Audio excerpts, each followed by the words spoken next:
welcome to another horror story.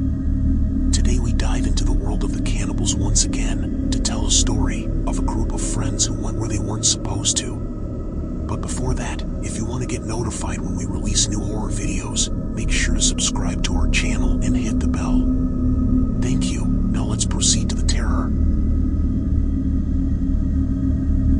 The six friends had planned the trip for months, eager for an escape from their mundane lives.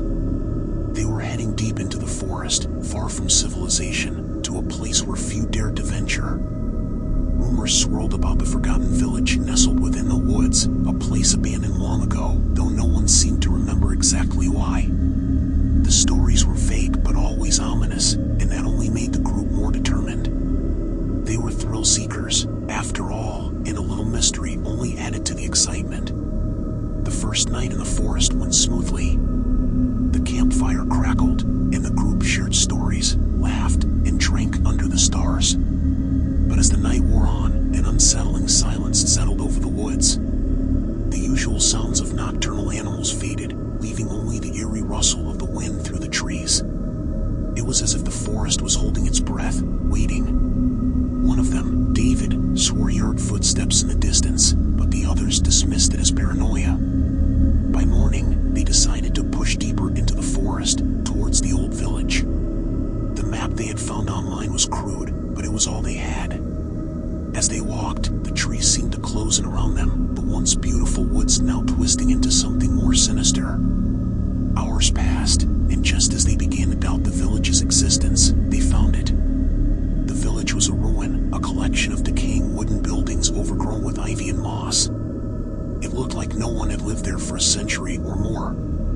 The air was thick with decay, and an unsettling chill seemed to seep from the ground itself. Despite the eerie atmosphere, the group felt a sense of triumph. They had found the lost village, a forgotten piece of history. But as they explored, it became clear that something was very wrong. The houses, though dilapidated, showed signs of recent use. Ashes in the hearths, utensils laid out on tables as if someone had just eaten and left in a hurry. But there was no food, no sign of life, only the creeping sense of dread that grew with every step. In the largest house, they found something that would haunt them forever, a cellar door hidden beneath a rug. David, ever the boldest, insisted on going down first. The others hesitated, but curiosity won out, and one by one, they descended into the darkness. The cellar was surprisingly large, its stone walls lined with shelves that once held jars and supplies. But the most disturbing sight was the bones. Hundreds of them scattered across the floor, some picked clean, others half buried in the dirt. They weren't animal bones. That night, the group sat in silence around their campfire, the usual laughter gone. No one wanted to talk about the bones, or the feeling that had gripped them in that cellar, the feeling that they were not alone. Sleep was impossible, and as the hours dragged on, a deep, primal fear began to take hold. They were being watched. They could feel it. The next morning, one of them was missing. Rachel had vanished without a trace, her sleeping bag empty, her belongings untouched. Panic set in. They searched the village, shouting her name, but the only answer was the eerie silence of the forest. And then they saw it, deep in the woods, a figure watching them from the shadows. It was tall, gaunt, its clothes ragged, its face hidden by the hood of a cloak. When they called out, it turned and disappeared into the trees. Desperation led them to split up, hoping to cover more ground. David, along with his closest friend Mark, ventured deeper into the forest, following what they believed to be Rachel's trail. The forest grew denser, the light dimming as the trees became more twisted and gnarled. The path led them to a clearing, and what they found there froze them in place. Rachel was there, standing in the center of the clearing. But she was not alone. Surrounding her were figures, like the one they had seen earlier, silent, still, their faces pale and gaunt. Rachel's eyes were wide with terror, her body stiff as if held by an invisible force. The figures were moving closer to her, slow, deliberate, and as they did, she began to scream. David and Mark rushed forward, but before they could reach her, the figures turned to face them. Their faces were grotesque, their skin hanging from their bones like old parchment. And then, without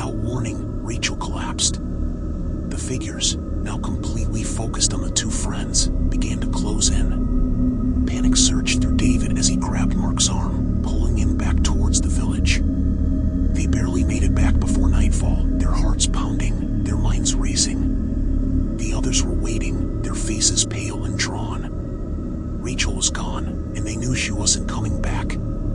Fear hung thick in the air as they barricaded themselves inside one of the old houses, praying that whatever was out there wouldn't find them. But the night brought no peace. The sounds began. First, the soft rustle of leaves outside, then the creak of footsteps on the porch. David sat by the window, his eyes scanning the dark forest. And then he saw it, a face pressed against the glass, pale and twisted, its eyes empty of anything human. He screamed, and the others rushed to his side, but by the time they looked, the face was gone. The door shook as something heavy slammed against it. The group huddled together, their minds filled with images of the figures in the woods. They had come for them. One by one, the group members began to disappear. Some were taken in the night, others vanished while searching for food. No trace of them was ever found, only the growing pile of bones in the cellar. In the end, only David remained. He knew he wouldn't survive much longer. He had seen too much, and the hunger was becoming unbearable. He could feel it in his bones, the same gnawing hunger that had driven the villagers to madness long ago. The curse had claimed him, just as it had claimed them. As the sun set for the last time, David sat by the fire, his body weak, his mind fractured. He could hear them outside, waiting, and he knew it was only a matter of time before they came for him. But in that final moment, as the fire flickered out and darkness closed in, he felt something else, a hunger so deep, so primal, that it consumed him. And in the end, David became what he had feared most, one of them. Thank you for listening to this creepy story. We hope you enjoyed it. If you did, please consider subscribing to our channel and liking the video. We bring you daily doses of horror.